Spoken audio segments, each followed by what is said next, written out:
Bismillahirrahmanirrahiim. Waa Somali News. Maanta waxaynu idiin soo gudbin doonaa cashirka ugu horreeya oo ah cilmi nafsiga.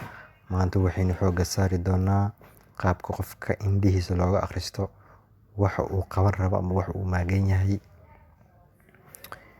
Haddii aad ku cusub tahay channelkan, subscribe noo saar si mar waliba aad ula socoto casharada cilmi nafsiga oo ah runtii adduunka wax hadda uu ku kala tagay.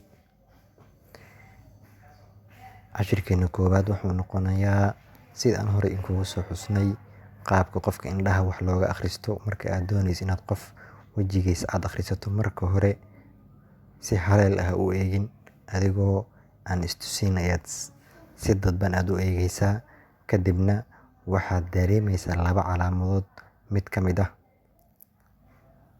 shayga marka qofkaas aad ka akhrisanayso haddii uu yahay ficil uu markaas sameynayo, waxaad dareemaysaa in indhihiisa uu kolba meel u baadbaadayo ama uu ku eegayo. Tusaale ahaan, waxa uu doonayaa inuu baxo.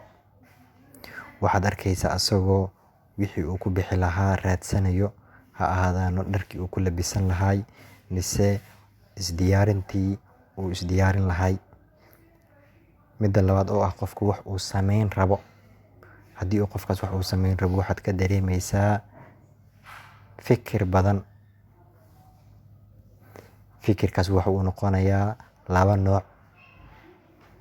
Fikir uu qofku isla hadlayo, kaas inta badan waxaa qofka lagu arkaa markii aanan lala joogin mise si kedis ah meel uusan kaaga jeedin aad uga fiiriso.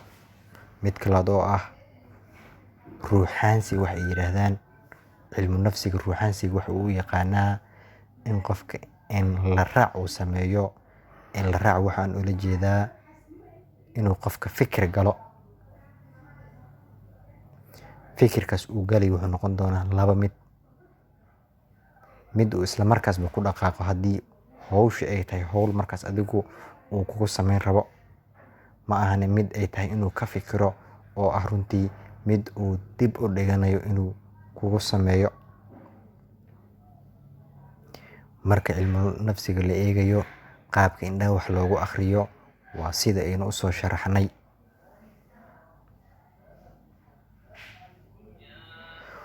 Ruuxaameysiga waxa ay ku daraan qodob saddexaad oo ah in qofku aad ka dareemayso xanaaq, laakiin xanaaqu ma badno.